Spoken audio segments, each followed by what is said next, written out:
Welcome back to Nostalgia Bros. Children might be watching this, Troy. Spoilers! Connor lose it! No! No! Are you kidding me?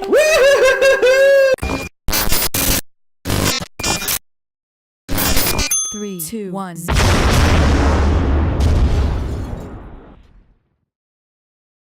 Hey, welcome back to Nostalgia Bros. Yeah, cutting vines and stuff, and doing things.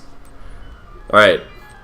In the break we just had, we were talking about just some crazy stuff that's happened, and Troy, before I set the tone and just ruin everything you've ever believed in, tell me the craziest story that you've ever experienced or heard in your life. It doesn't have to have happened to you, but just the craziest story that you can possibly muster that you know is true. Well, I bowl overhand, so. What? I bowl overhand. Seriously, that's your crazy story? You bowl overhand? Yeah. Well, I also kill people on the side, but I mean, not 100% sure on the. I don't know. Crazy story. Seriously, you don't have any just crazy stuff that you've done in your life? Well, I almost watched someone die. When was this?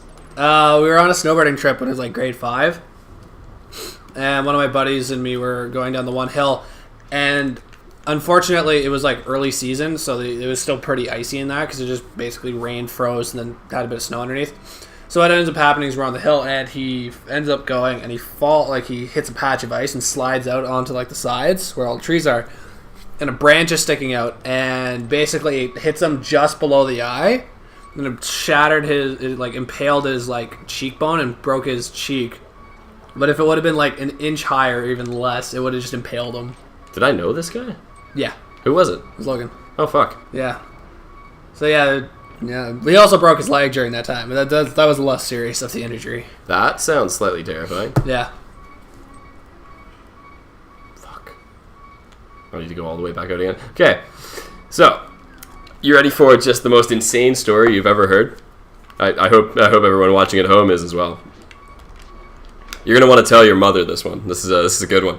So, a friend of mine is a medical responder. He's done his paramedics training, and he goes with the ambulance. Fuck! Okay, gonna finish the story after a quick fast forward because I hate everything about this game. See you in a few folks. Connor's bad.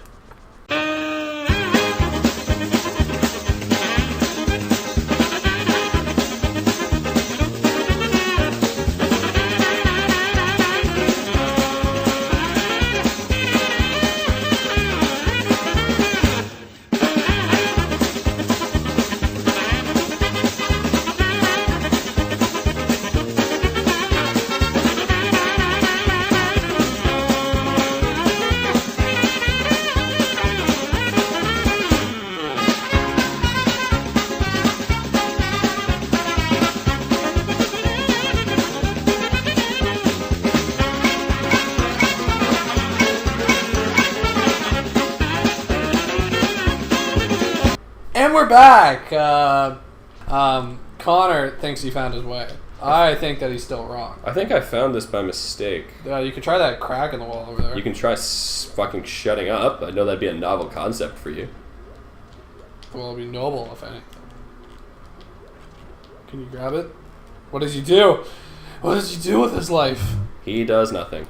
This is another case of fucking Roger. What was his name? Not again. What the? I don't know. Okay, this is obviously not where I want to go then. Or maybe I want to do a cool thing.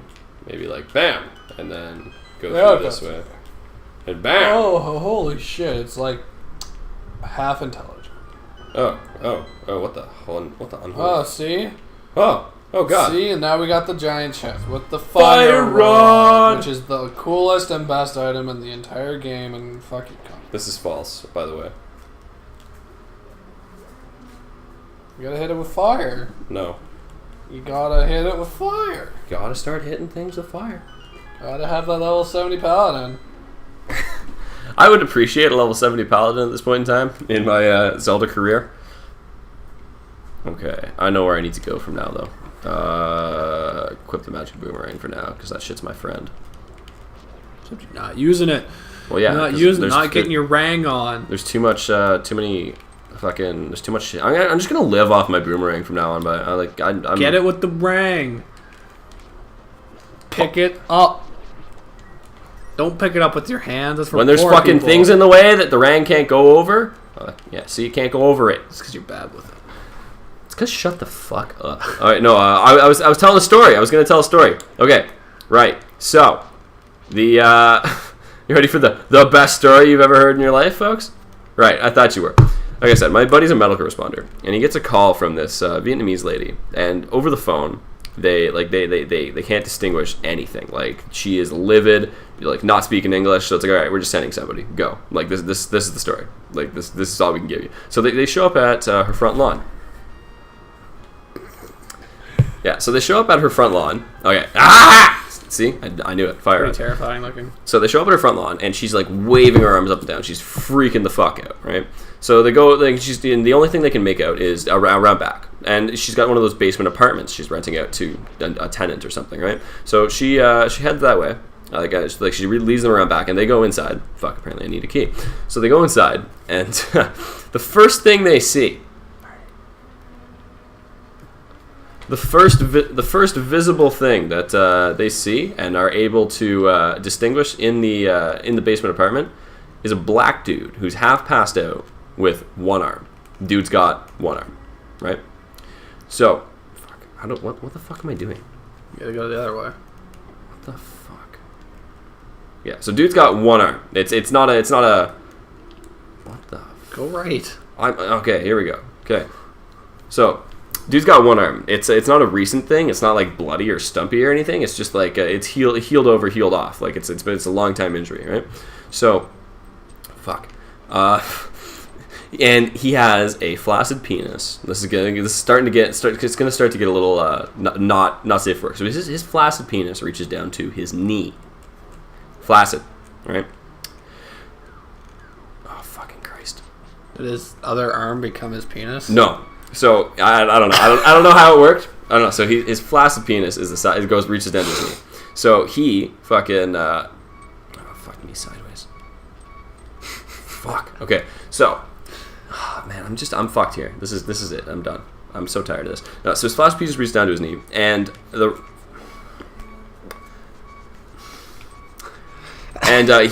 he's kind of half conscious, half kind of like satisfied. He looks satisfied, right? So with a penis that large, who wouldn't be? And they turn to the side, and they see a poor little broken white girl. Like, she's on the ground screaming in pain, right? Well, not screaming at this point, or like writhing, but you can tell that she was hurt because she's still whining over it. And fucking the next person they see, there's a third person in there, and it is a midget, a primordial dwarf in blue lingerie. Oh, the white girl's naked, by the way. So there's a primordial dwarf in blue lingerie on the bed. She's blind. Her eyes are like pure white, and she's conked out on something because she's laughing like a maniac, right? Like, she is not sensical at this point, right? You know what, Fire Rod? I think Fire Rod will take care of these mummies. Yeah. Fuck your mummies. No, fuck your mummies. No. So apparently the story goes. So the story goes that. Fuck this. I hate this dungeon. The story goes that the the primordial dwarf and the white girl are lesbian lovers, right? They are a couple, and they wanted a baby, so they found the black dude with one arm off of, like, I don't know, like a freak's version of Lava Life or something. But upon doing so, they proceeded to. Okay, so the dwarf was actually pregnant too. She's like 3 months pregnant, and this is their second time meeting the guy. So apparently, it was the white girl started to get pregnant. So. While she was riding him, like while they were doing it, she was like, it was so painful for her that she tried to get off and fell over and hurt herself, and that's why she's on the ground in pain. And the black dude, like, you know, apparently, like, maintaining that massive cock as an erection takes so much blood that he gets like half conked out, which is why he's sitting on a couch, kind of like half in and half out of it, right? Like, there's no punchline to this story. This is just the weirdest thing. And when they found the guys, like the midget, the primordial dwarf is like nonsensical. So it's like they can't ask her what happens, and the white girl's in pain, so they can't ask her what happens either. So they fucking they want to ask the black guy, and like he's the only semi-sensical one. So they ask him what's going on, and he's like, she couldn't take it. And they're like, she couldn't take what? And he's like, she couldn't take the cock. It's just and that's the most extreme random story I think I have in my arsenal. I feel like that's questionable. I don't know. No, there's no punchline. That's just the end of the story. Yeah. It's done. Don't you feel better for knowing that, having me told you that story now? Don't you feel like your life, make a change in my life? Your life is like a step closer to complete? No, not really. Marty, how do you feel about that? Put your comments up on the screen for the whole world to see what you have to say. I feel like there's probably like 10 pornos out there that are already based off this story. Or this story is based off of 10? Don't you mean 7? It's a lucky number. 13? Unlucky number. Unless you're in Chinese. Unless you're in Chinese? I was gonna go unless you're Chinese or unless you're in China. What's Chinese, Troy? It's a new place. There's a new form of government. Basically just is against you. Should probably try going in that hole. Yeah, no, I didn't think of that one at all.